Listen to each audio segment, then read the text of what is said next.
First question of the year. Any different this year? Is it always the same when you come out to the first day of training?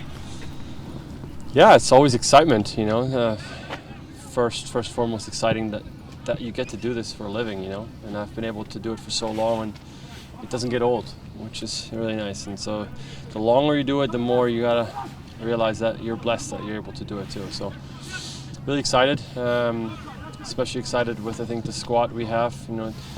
I'm obviously more a part of the defense, and we're bringing back most of the defense, and we had quite a successful year defensively. Obviously, in the end, it's a team sport, and we gotta put it all together. But it gives us a good, building block to kind of hopefully build on top of, and even get better and be more successful as a team. Last year, what was or how seriously did you doubt that you would be back here this year at any point last year?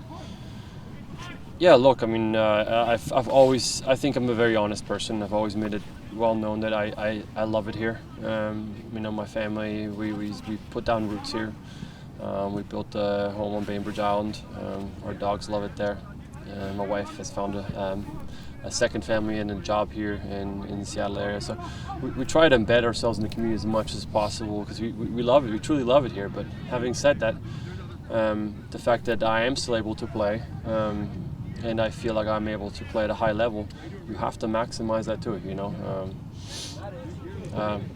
It sounds silly, but I have a mortgage to pay and I have dogs to feed, especially a Great Dane who eats a lot of food. So, it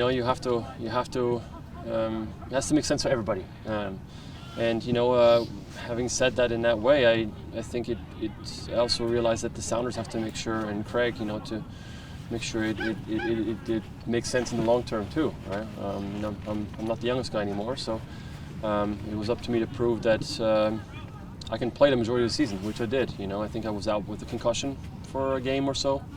Other than that, I missed one game because I had finger surgery, but other than that, that was it. So I think I was able to showcase to him that I'm still able to go at a high level, and I'm happy that we're able to come to an agreement, and I can stay here much longer. And it's also really exciting with the changes here. I mean, Longacres, I've said this I think a million times, I've had the pleasure of going through a transition like that with Toronto when Toronto built their facility, and it's a massive improvement. And this will be the same, if not more. I mean, we've outgrown Starfire. Starfire was in the beginning, I think, one of the better ones. I'd argue it's probably one of the worst ones now. We're going to go move into state-of-the-art facility, and I want to be part of that. I want to be part of going to Club World Cup one more time. And so I'm excited for all those opportunities. What gives you that new season feel? Like when you walk in, or what do you spot and say, okay, this is a new season? I try to get away from my teammates and everybody during the off season. For kind of that reason, that when you come back, you're really excited to see everybody again. Spent some time, or a good amount of time with some of the players, and I've grown fond of most of them. And then also there's some new players that I'm excited to get to know and hopefully gel with, and then go embark on a new journey. So it's always exciting because you're kind of going on an adventure, and you have to go through some blood, sweat, and tears, some difficult times. But ultimately, those are going to be the moments that if you can find success in the end, that's going to make all that worth it, right? Nothing worthwhile is free. And so coming back now and finding the group that you're going to go through those difficult times, it's fun, it's exciting. And again, it's a privilege, I think. You mentioned the new names coming in here. What are your impressions or thoughts on the club bringing in Nathan and Bell and what they can add to your defensive unit? Well, some versatility, good, a little bit of experience. Just joking with Joao. Apparently, he has something in his contract that he has to have a number of Brazilians on the team at all times. But I'm happy that he played at Zurich, so I'm going to work on his German a little bit as well, which is nice. I'm excited. It's nice when you get a couple of new pieces in. It kind of reinvigorates the group. It loosens up some staleness at times. And so, especially if you can bring in quality on top of that, it's great. So I'm excited they're here, and looks like maybe a couple more pieces moving, but we're looking good. You mentioned getting away in the off seasons. What did you do specifically to get away?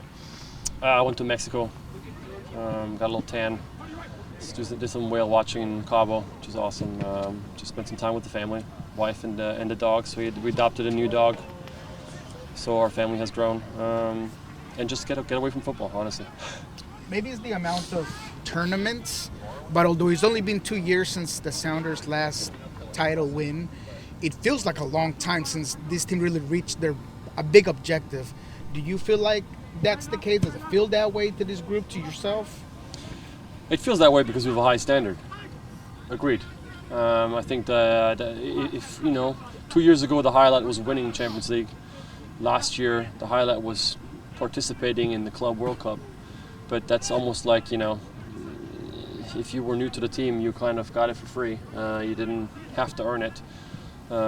So yeah, it's time, if we want to maintain the standard, it's time that we make some moves. And yesterday we had our first meeting with the head coach and a bit of our past and our future and what we want to achieve. And I like that he put out every single trophy that we have a potential of winning this year. And there's quite a few. You're correct, which is good. The more chances you have of winning a trophy, the more likely you are to add one to the cabinet. So I think we're going to treat all of them with the utmost respect, and that's the goal. I mean, a season without adding anything is I don't want to say it's not a wasted season, but you won't remember it in the long run. So that's what we're here for, and it's time to try to make another run for a trophy. What do you think about the change of not being able to play in the U.S. Open Cup? To not be able to? Yeah. Oh, I think they haven't. No, I think they changed. Well, I mean, I think they wanted to get the teams out, but then U.S. Soccer said no, right? So yeah, we're in it. Obviously, in the past, it's been a good opportunity for young guys to prove themselves, especially in the earlier stages. But yeah, we expect to be pushing there, and whoever we will be putting out there, get us through the first rounds and get us in a position to challenge for that trophy for sure. Especially this team. We've been successful in that tournament. We have quite a few in our trophy cabinet. We wouldn't mind adding another one. You, to that extent, though, last year you said that it kind of dragged on the season. Kind of dragged on. How do you look at the overall schedule? It doesn't look like we're playing less. So I think that, honestly, for me, this is maybe just personal opinion, but the playoffs dragged on in the first round. I think we established a good amount of momentum, which is kind of, in past experience, is what you want. You want to build momentum and take that into the playoffs and carry you through. Well, if the first round lasts 3 weeks plus a bye week, it's difficult. So I hope they can change that and just streamline things a little bit better. I know the amount of games will not go down, so it'll be up to coaches and making sure that we rotate, and obviously the players themselves and the staff to make sure everybody's healthy. But I hope we just are a bit smarter in terms of when games are being played and in what succession. There is the possibility that the first team won't play in the U.S. Open Cup. The first team, only the second team. Does that help to the schedule that you guys have for this season? Well, like I said, I think they've changed that now. So it is still the Seattle Sounders as a first team will be participating in the U.S. Open Cup. I mean, who the coach ends up lining up is kind of up to him. With the amount of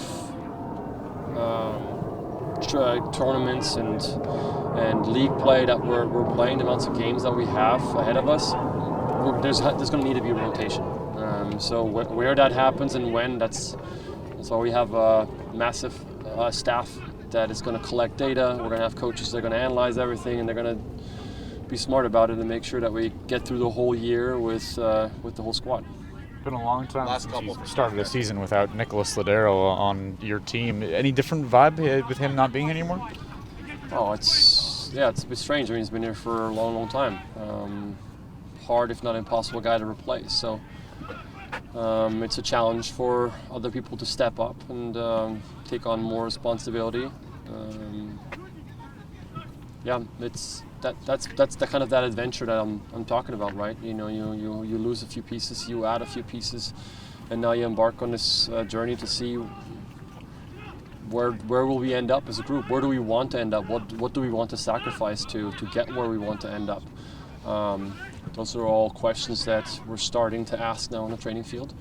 Well, I'm excited for Marbella. I think that was fantastic for us last year. That's going to be a lot of pain in those 2+ weeks, but it'll be good for the team. So it's going to be difficult when we see him play in a different jersey, but we have to focus on ourselves and try to move into the next phase and then see who can step up. Are you captain? Last one or for is it Steph, still guys. that position?